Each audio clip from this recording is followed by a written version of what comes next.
Je m'appelle Aymeric Herbeau et je suis directeur adjoint à l'Office de tourisme de l'île d'Oléron et du bassin de Marennes.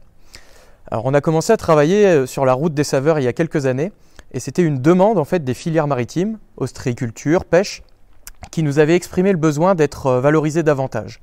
Et en effet, on n'avait pas de dispositif ou de support qui permettait cela. Donc on s'est posé deux questions. Finalement, comment raconter leur métier, leur quotidien, les produits, mais également comment les mettre en lien avec les métiers du tourisme qui les valorisent quotidiennement, comme la restauration ou encore les sites de visite.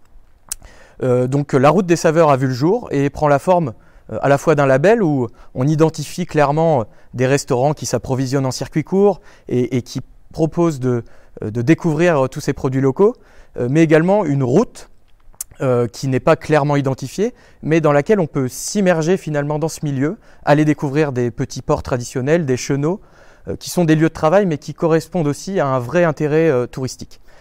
Voilà, donc ce projet, il est vraiment collectif. On a embarqué avec nous 4 territoires. Le projet a été soutenu par l'Union européenne. Il l'est aujourd'hui par le département de la Charente-Maritime. Et on a avec nous les filières professionnelles, le comité régional conchilicole, mais également les professionnels du tourisme qui sont tous mobilisés autour de ce beau projet.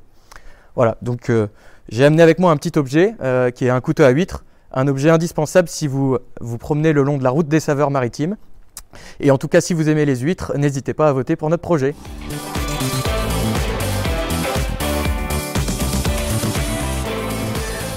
Bonjour, je suis Nathalie. Et moi, Amandine. Et nous représentons l'Office de tourisme du Sud-Charente. La Quinzaine des savoir-faire, c'est un événement qui a été créé avec le soutien de nos partenaires. L'événement est consacré aux visites d'entreprises et des entreprises qui sont désireuses de montrer leur processus de fabrication, leur technique de vente et aussi de partager et d'échanger sur leur histoire. Notre initiative elle a 3 points forts. Donc, la première, c'est la diversification de l'offre touristique en hors saison.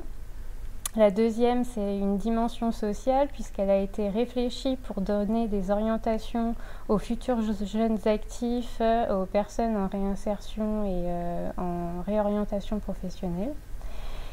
Et la troisième, c'est évidemment la valorisation des richesses de notre territoire et donc notamment des savoir-faire locaux en valorisant les circuits courts. Alors, nous avons choisi un objet. Cet objet est une corde.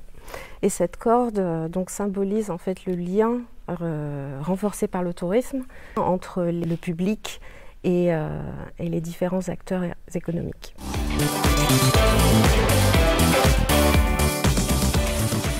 Bonjour, je suis Cécile Caillol, je travaille à l'Office de tourisme Rochefort-Océan et je suis là pour vous présenter un projet qui s'appelle Du produit à l'assiette. C'est une mini-série pour présenter les producteurs locaux de Rochefort-Océan. On avait envie de les mettre en valeur, c'est une composante importante de notre territoire et puis finalement ils ne sont pas souvent mis en valeur. Donc on a réalisé une série de 8 vidéos sur ces producteurs et puis aussi sur les personnes qui transforment leur production. Je vous ai amené un petit objet que je trouve qui symbolise bien notre territoire. C'est un tote bag estuaire de la Charente. L'estuaire, c'est l'eau salée, l'eau douce, ce mélange qui crée la vie en fait et qui aussi alimente l'ensemble de nos producteurs. Et puis le tote bag, c'est aussi un objet qu'on prend tout le temps avec soi pour pas trop consommer de sacs, etc. Donc ça reflète aussi l'ambiance de cette série. Et je vous dirais juste une seule chose, votez pour cette série parce que vous allez voter pour tous ces producteurs qui nous régalent tout au long de l'année.